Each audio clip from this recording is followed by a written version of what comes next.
Good morning बच्चों, मैं हूं वंदना। मैं आपके लिए लेके आई हूं सूरदास जी के मोस्ट इम्पॉर्टेंट पद। बच्चों, समय बहुत कम है, परीक्षा बिल्कुल पास में आ गई है। हमारे पास अब बहुत ज़्यादा समय नहीं बचा है, इसलिए हम सूरदास जी के सभी पदों को ना पढ़ा के बल्कि जो बहुत ही महत्वपूर्ण हैं, जो मोस्ट इम्पॉर्टेंट पद हैं, उन्हीं को पढ़ा रहे हैं। ये पद आपका 2017, 20, 22 और 23 में की परीक्षा में पूछा गया है। इस दृष्टि से ये पद बहुत ही महत्वपूर्ण है, इसको आपको पढ़ना जरूरी है। तो चलिए स्टार्ट करते हैं। ऊधो मोहि ब्रिज बिसरत नाही, वृंदावन गोकुल बन उपवन, सघन कुंज की छाही। प्रातः समय माता जसुमति अरुनंद देखि सुख पावत, माखन रोटी दह्यो सजायो अति हिस साथ खवावत। गोपी ग्वाल बाल संग खेलत, सब दिन हसत सिरात। सूरदास धनी धनी ब्रिजवासी, जिनसो हित जदुतात। तो बच्चों, ऊधो ऊधो ऊधो का मतलब ऊधो ही है। मोही मतलब मुझे, ब्रज का मतलब ब्रज, बिसरत मतलब भूलना, नाही का मतलब नहीं, वृंदावन मतलब वृंदावन, गोकुल गोकुल ही है कृष्ण भगवान की जन्मस्थली, वन मतलब वन का मतलब जंगल, उपवन की मतलब बाग बगीचे, सघन मतलब घनी, कुंज मतलब जिसे झुरमुट कह लीजिए, की छाही मतलब छाया।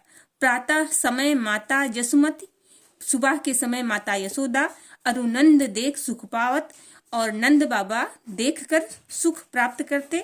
माखन रोटी दही सजायो, माखन रोटी का मतलब माखन रोटी, दहो का मतलब दही, सजायो एक प्रकार का जमी हुई दही होती है। अति हित साथ खवावत, अति हित मतलब बहुत ही प्रेम के साथ खिला, खवावत का मतलब खिलाना। गोपी ग्वाल बाल संग खेलत, गोपी का मतलब गोपिकाओं से, ग्वाल बाल उनके सखा, संग मतलब साथ, खेलत मतलब खेलना, सब मतलब सब दिन हसत सिरात, सब दिन हंसी खुशी बीतते थे। सूरदास धनी धनी ब्रजवासी, जिनसो हित जदुतात।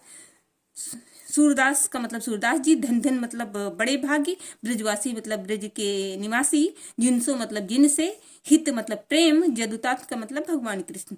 तो बच्चों, ऊधो मोहि ब्रिज बिसरत नाही, ऊधो जी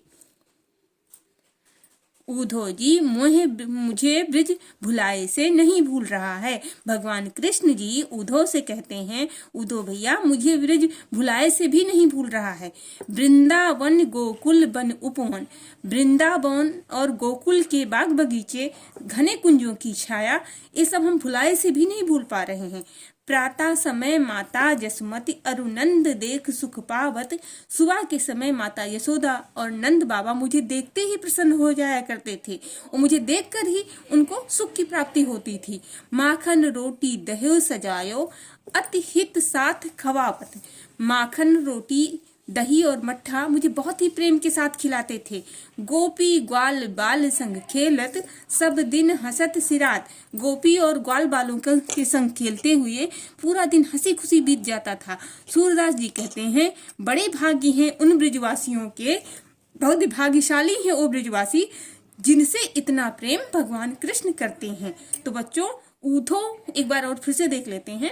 ऊधो मोहि ब्रिज बिसरत नहीं, भगवान कृष्ण कह रहे हैं, ऊधो भैया मुझे ब्रिज की बहुत याद आ रही है, मैं ब्रिज को भुलाए से भी नहीं भूल पा रहा हूँ। वृंदावन गोकुल बन उपवन, सघन कुंज की छाही, वृंदावन और गोकुल के बाग बगीचे, वहाँ घने कुंजों की छाया को मैं भुलाए से भी नहीं भूल पा रहा हूँ। प्रातः समय माता जसुमति अरुनंद देख सुख पावत, प्रातः के समय माता यशोदा और नंद बाबा मुझे देखकर ही सुख को प्राप्त करते थे। माखन रोटी और दही मट्ठा मुझे बहुत ही प्रेम के साथ खिलाते थे। गोपी और ग्वाल बालों के संग खेलते हुए पूरा दिन हंसी खुशी बीत जाया करता था। सूरदास जी कहते हैं, बड़े भागी हैं उन ब्रजवासियों के जिनसे इतना प्रेम भगवान कृष्ण करते हैं। तो बच्चों, इसका संदर्भ पूछा जा सकता है, तो इसका संदर्भ वही होगा कि प्रस्तुत पद्यांश हमारे काव्य खंड से पद नामक शीर्षक से उद्धृत है, जिसको कि सूरसागर से लिया गया है, और इसके रचयिता सूरदास जी हैं, इसके लेखक सूरदास जी हैं। और अब यहाँ पर एक प्रश्न ये बन रहा है, यहाँ पर किस किस के बीच वार्तालाप चल रहा है? तो यहाँ पर ऊधो और कृष्ण के बीच वार्तालाप चल रहा है। किसे ब्रिज भुलाए नहीं भूलता, श्री कृष्ण जी को ब्रज भुलाए नहीं भूलता। तीसरा प्रश्न बन रहा है, उपयुक्त पद में जदुतात किसे कहा गया है? तो जैसा कि मैंने पहले ही बता दिया है, उपयुक्त पद में जदुतात भगवान कृष्ण को कहा गया है। जदुतात का मतलब भगवान कृष्ण होता है, बच्चों ध्यान रखिएगा, जदुतात का मतलब भगवान कृष्ण होता है। यशोदा माता, अगला प्रश्न ये है, यशोदा माता और नंद बाबा किसे देखकर सुख प्राप्त करते हैं?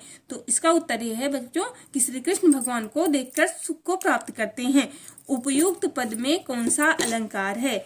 तो बच्चों इस पद में ऊधो मह ब्रज बिसरत नाहू और वृंदावन गोकुल उपोन, इन लाइनों में अनुप्रास अलंकार है। तो बच्चों इसमें चलिए अलंकार ही क्या है, रस, छंद, अलंकार और गुण और शब्द शक्ति आपको सब बताते हैं। इसमें श्रृंगार रस है, छंद गेय पद है, अलंकार आपका अनुप्रास है, गुण आपका प्रसाद और माधुर्य है, और शब्द शक्तियां आपकी अभिधा और लक्षणा है। तो बच्चों इस पद को बहुत ही ध्यान से पढ़िए, इस पर बन रहे क्वेश्चन को पढ़िए और हमारी वीडियो से जुड़िए, देखिए, लाइक कीजिए, कमेंट कीजिए, शेयर कीजिए और अपनी परीक्षा के लिए खूब सारी मेहनत कीजिए। मेरी तरफ से ऑल द बेस्ट, खूब मन लगा के पढ़िए। Thank you. अब मिलते हैं नेक्स्ट वीडियो में।